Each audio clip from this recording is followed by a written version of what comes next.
So, you want to wake up early. Around half a year ago, I started waking up at 4:30 because I wanted to work out before school. Through doing that, I've learned a thing or two about waking up early, but more importantly, without feeling like shit. And that's what I'll be going through in this video. Why do you want to wake up early?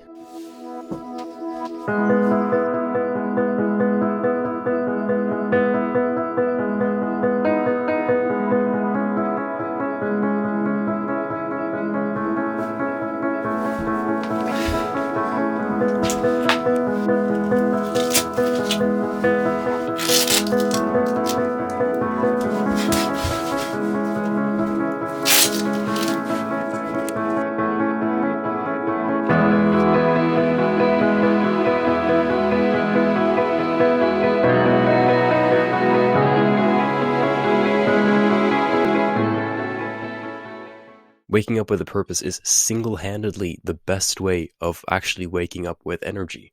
However, there is something you need to be aware of. The dark side of waking up early. You see all these people waking up at 3-4 a.m. David Goggins, The Rock, Tim Cook. What people often don't take into account is that people work differently. Some people are just not productive at 3-4 a.m. but they crush it around midnight. I guess you could call it the influencer effect, when people say, oh, I should do that too because, hey, they're successful and they're doing it, but that doesn't necessarily mean it's right for you. Just take that into consideration.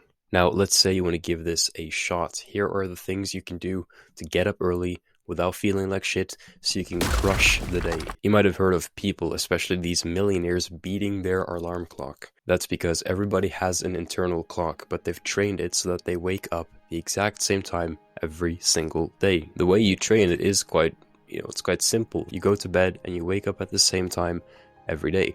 But you don't want to just jump from 9 a.m. to 5 a.m. in one day, or even just a couple of days. It's like the classical gym example. You can't just go in on day one and start bench pressing Eddie Hall. You have to progressively overload, like with most things in life. Now, I can't stress this enough. Get enough sleep.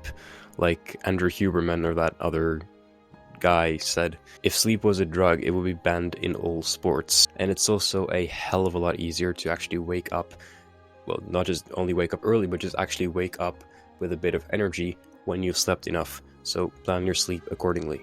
The first thing we have to address is this. And no, it's not the classical no screen 2 hours before bedtime advice, although you should follow that too. Put your phone on the other side of the room. Why do you fall asleep again after you hit the snooze button? Because your phone is within arm's length reach. If you put it on the other side of the room, you're forced to stand up and move. Now you just need to have the discipline to not accidentally slip back into your bed again. An easy way to prevent that is by planning out exactly what you're going to do when you wake up. I personally recommend maxing out on push-ups. It gets your body temperature up. Remember how hard it is to fall asleep when your pillow is warm? Working out increases your body temperature and so you are more awake. Now, I mean, this isn't something I personally do every single morning. I just get up because I don't need it. But if you're a particularly tired person in the morning, maybe consider trying this. Now, let's rewind to the beginning of the video. How do we deal with that? There's something called the 3-2-1 rule. Here's how it works. You're laying in your bed. It feels comfortable, right? Instead of closing your eyes for just 10 more seconds, which we both know will turn into half an hour, just count down from 3 and then get up without procrastination. Trust me, it really does work. That is a habit. Our life is a habit. Even when you think you're making an independent choice, let's say, it's just a habit. I don't know if you've seen Gladiator, where Maximus takes sand and he rubs it between his hands before he goes to battle. Professional athletes have those habits too, because you can program your mind. The way habits work, and pay attention because this is kind of important, you have a trigger, then there's a process, and then there's a reward. You can use this when you're, let's say, working. Let me give you an example. Before you start working, get a cup of tea. That's your trigger. Then you work, that's the process, and then you watch some YouTube videos afterwards. That is a reward. So now you have a full habit. Do that over and over again. As soon as you sit down in front of your laptop with a cup of tea, your mind will switch to work mode. It will help you get into flow. You'll get so much more done. and it's just a lot easier. As you might have figured out by now, you can use this on sleep as well. Now, there's a thing we can do to fall asleep very, very quickly, and it's something that the Navy SEALs developed so that they could fall asleep in less than 2 minutes, even on the battlefield. So the way you essentially do it is you start by just laying down in your bed and you get comfortable, okay? Close your eyes. You start with your toes, and what you'll do is you'll just clench them, okay? Hold it for a few seconds and then release. And then you do this. You progressively go up your entire body until you're, at your face. You just clench your muscles together. And what this does is it just, after you're done, clenching it, you just relax it. And your whole body just becomes like you're floating, essentially. Next, you'll think of what they recommended was, I'm pretty sure it was either a hammock in the dark, or you're laying on like a canoe in the ocean or on like a calm lake.